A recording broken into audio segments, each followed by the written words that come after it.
రామాలయంలో వార్షిక బ్రహ్మోత్సవాలు అంగరంగ వైభవంగా జరుగుతూ ఉన్నాయి అనాదిగా.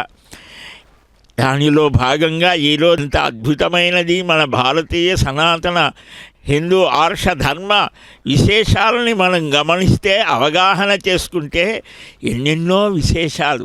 ఈనాడు ఆ పరమపదు అని పెద్దలు పురాణాల ద్వారా నిర్ణయించారు. అలాగ 108 పుస్తకాలు రాస్తే 3.5 కోట్ల జపం చేసినట్టు.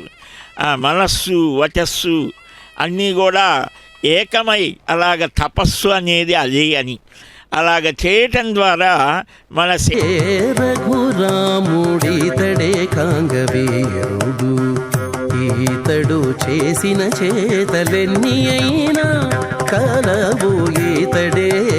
రఘురాముడితడే కాంగవీరుడు, ఈతడే రఘురాముడితడే కాంగవీరుడు, ఈతడే రఘురాముడితడే కాంగవీరుడు.